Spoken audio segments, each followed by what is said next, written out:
I'm Sean Walsh, I'm important, I can do anything anybody else can do. You know, so I said, well, I can run, you know, I can do that. And then they told me how far they run. They're talking about 4 or 5 miles, and I'm like, whoa. Well, I'm going to do it though, because I already said I was going to. You know, I'm going to show off, right? I'm Sean. And I didn't make it 1 mile. I almost died. You know, it was so difficult. And I was so upset because everybody's, you know, there, and I'm thinking they're looking down on me and laughing at me. I was upset. I felt horrible. And I was embarrassed. You know, I was really embarrassed. And thank God the next week, it rained really bad, you know. Thank God, because I didn't want to go. I was sore. I hurt for like 2 weeks straight. But Leslie shows up, okay, in the rain. Okay, it's raining. And I'm not talking little sprinkles. I'm talking pouring rain. And she shows up and she's like, well, we're going to go do this, you know. And I said, well, I'm not running in the rain. You guys are crazy, you know. I'm going to, you know. She goes, no, what we're going to do is we're going to go in the garage and we're going to do some exercise, you know. And I said, well, I got something for you. I don't know if you remember this, Leslie. Oh, yeah. I said, I got something for you, you know. And she goes, well, we get in there, you know, a couple of us. And she's like, well, what do you guys want to do? And I said, my hand shot up. I know what we're going to do. You know, we're going to do some prison exercises because you hurt me last week, you know. So I'm going to hurt you this week, you know. Now it's my turn. And I thought for sure I was going to break her, you know. And she kept right up with all of us. It was amazing. I was so upset. And, I was, you know, and the reason I went to that thing, I mean, I guess I could have sat out. I guess I could have not participated. But they went around telling everybody, we heard about this Redondo Beach run that's coming up. We all get to leave the rehab, which is what I was about. Get out of there, you know? I wanted that. And I get to go see all these pretty women and go run with these, you know, thousands of people. Like, I'm all for that. I want to go. So they said if I didn't get in that garage and work out that day, that I wasn't going to get to go.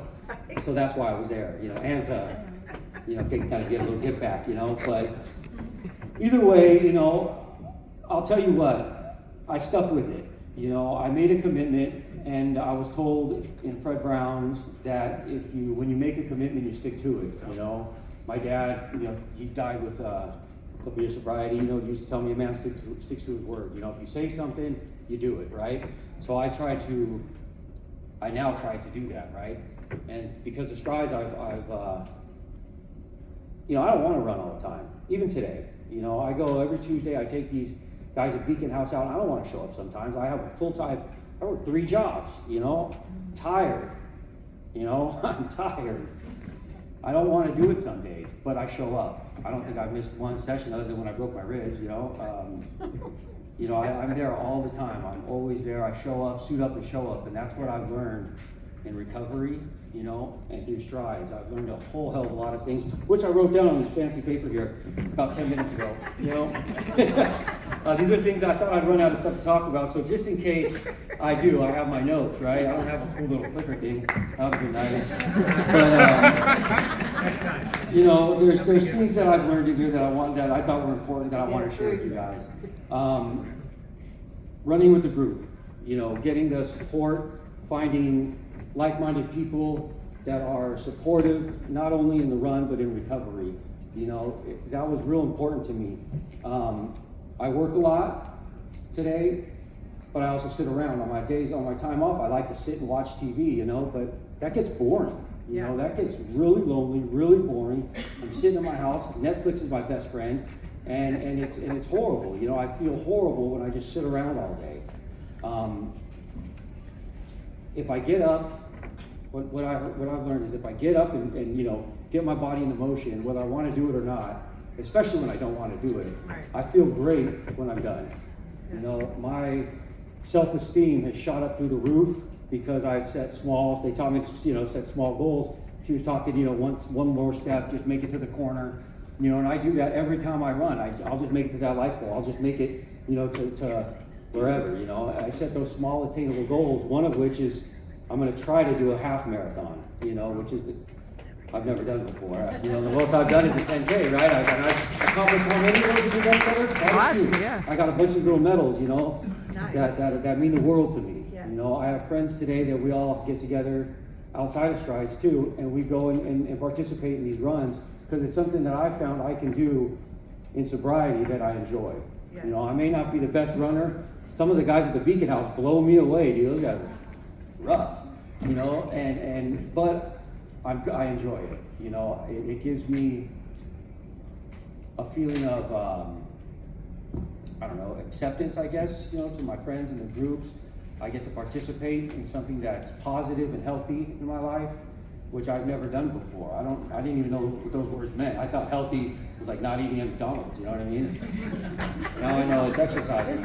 And, there's a lot more to it. There's, and don't get me wrong, like as you guys know, there's so many different facets, so many different things that I need to do to stay sober, and I know some people just do it with meetings, and some people just do it, they go to work all the time and do all this, and they have their one sponsor or their sober friends, and there's so many things that can be done to keep people sober. But to me, one of the most important things is this running. It has showed me and given me so many new skills. It showed me I can be and do whatever I put my mind to. Stick to it, push yourself, and I use that in my everyday life. In my little, what I have, 11 months of sobriety, I've accomplished, not to pat myself on the back, but I've accomplished a lot, more than I ever have in my life, and if it wasn't for these two people, the Fred Browns and Strides, I don't know where I'd be today. They held my hand through a lot of bad moments. I have a court case that I'm still going to court for. I got caught with a whole bunch of fentanyl, a whole bunch of guns, and a whole bunch of meth, about 2 years ago. And right here in Orange County, right? Right here in Orange County, which I'm from LA, so in Orange County, they're rough, right? I've got 7 prison terms, mind you, and I went to rehab, and I told them, all I want out of this sobriety thing is to not go back to jail, maybe see my son. My son's 15, I've only been out for 1 birthday, those are the 2 things, and a motorcycle. Those are what I want out of recovery. Leslie wrote a letter to the courts, Sherry, and a lot of other people wrote all these letters. I went to court. I wanted to leave. I wanted to take off from the rehab. I didn't want to be there. I didn't want to go to court for sure. When this warrant popped up, I knew they were going to send me away for a long time, and because of these ladies here and a couple other people, the judge gave me a joint suspension. I've never got a break before. Are you kidding me? I got to go there. Pictures. I went to the pictures of me running. I got to run the Conquer the Bridge, which was amazing. I got pictures of me on top of the Vincent Thomas Bridge, which is a goal I set when I was in rehab. They told me in September. I went in December, right? So they said, basically a year from now, we're going to run the bridge. And I've been going over that bridge since I was a little kid with my dad and going, back and forth from Pedro to Long Beach. And I said, man, that'd be cool to stand up there, and that was a goal of mine. And I accomplished that, 2 months ago? There's so many, I don't know, I'm so grateful for this program, for the recovery. She gave me a job when I didn't get one, Found out that wasn't true. They hire convicts, by the way. I found that out, Now I don't want to bring politics into this, but I'm just going to tell a quick story. I got hired on at the Trump golf course, okay? Now I have, as a cook, right? And that's a very expensive, rich little place, right? I actually met Donald Trump there. He gave me $100. I was his personal chef for the day.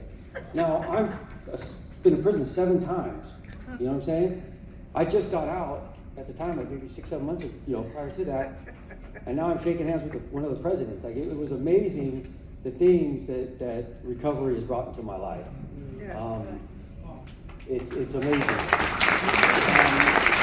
Like I said, I don't know what else to talk about, but I got about 30 minutes, 2 minutes. But let's see here, what do I got here? I guess I pretty much talked about all this, so I'm doing good. I just want to end it with, thank you guys very much. I appreciate you guys being here.